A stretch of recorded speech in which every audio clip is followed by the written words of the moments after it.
Hello. In this video, I will demonstrate how to embed SP16T switch using scikit-rf and VNA Firmware.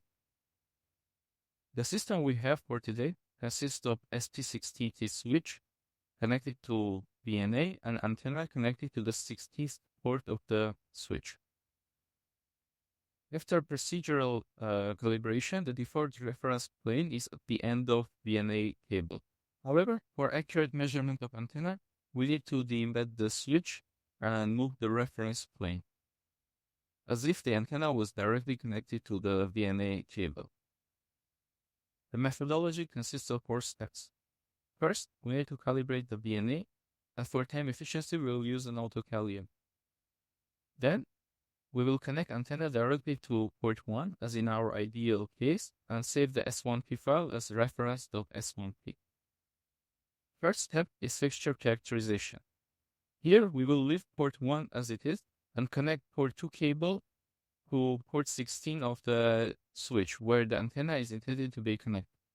We will save the full S parameter data as fixture.s2p. In the last step, we will connect antenna to port 16 of the switch and save the S11 data as row.s1.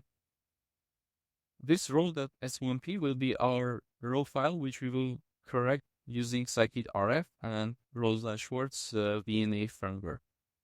Now we see the VNA's control panel, and for this video, I'm using Rohde Schwarz VNA.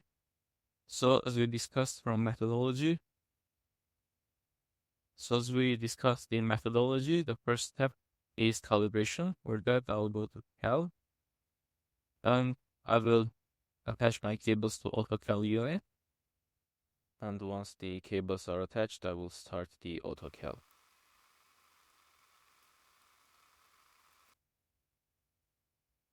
Once the Autocal is complete, we will connect antenna to port 1 directly in order to get the reference file.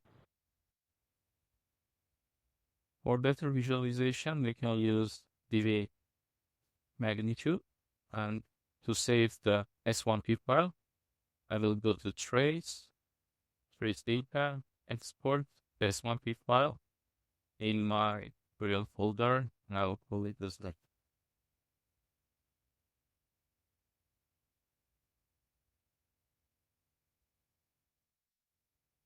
Now, we need to do the first step, which was to characterize the switch or the fixture. For that, I will attach the port 1 of VNA to COM port of the switch and port 2 cable of VNA to port 16 of the switch, where antenna is intended to be connected.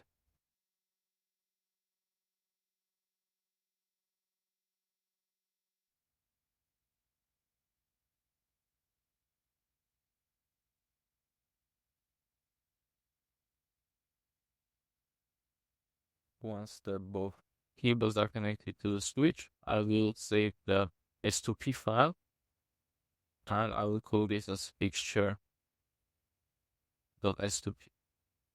This will save the full S parameter data, which we will then use to embed the fixture.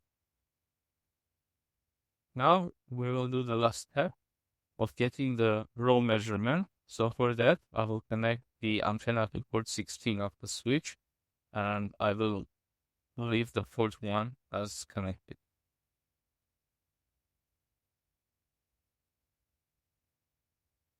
Okay, now the antenna is connected, and as we can see, the S11 trace does not look as the original case when the antenna was connected directly to the cable 1, and the mismatch is due to the switch.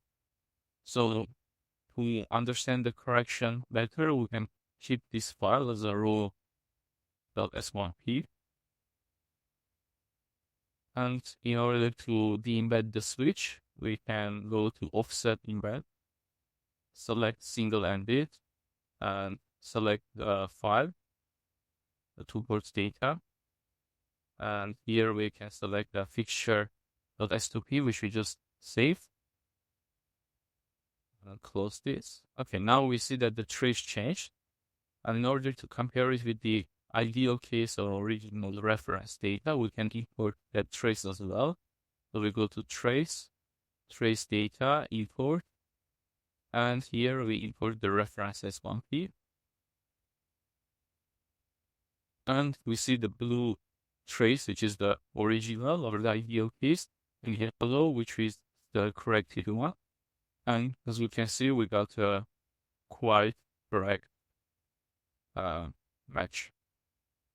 So we can say that offset embed was successful here, and the CH was characterized and de-embedded correctly.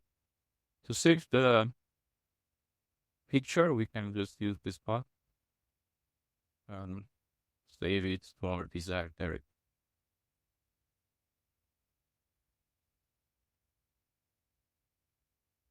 To use scikit-rf library, we will need to create a new folder and import all the files which we created using the VNA, which include 2 S1P files and 1 S2P file. In addition to that, we create Python code, which is called plotting, and to open that code, I will use PyDir IDE, which will help us to visualize the plots and variables easily. Here we import scikit-rf library and matplotlib package for plotting.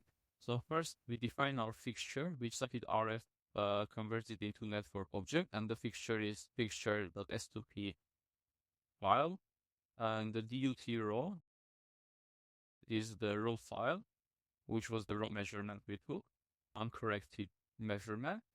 And then what it does mathematically, it takes the fixture, then makes the matrix inverse of the fixture, and then applies that inverse to the DUT. And then for a comparison, we can also input our reference.s1p, which was the case when we connected the antenna directly to port 1 cable, and the rest of the code is just for plotting. And when I run this code, we see the plot of corrected trace, which is the blue, the reference trace, which is orange, and the original raw trace, which is when antenna was connected through the switch but was not corrected, or the switch was not de-embedded. So here we can see the difference. And the important thing to note here is that the reference and the corrected traces are quite matching, and this is similar result to the firmware. So here we can verify that both methods can be used to achieve the same goal. So here we see the results side by side, and thank you for your attention.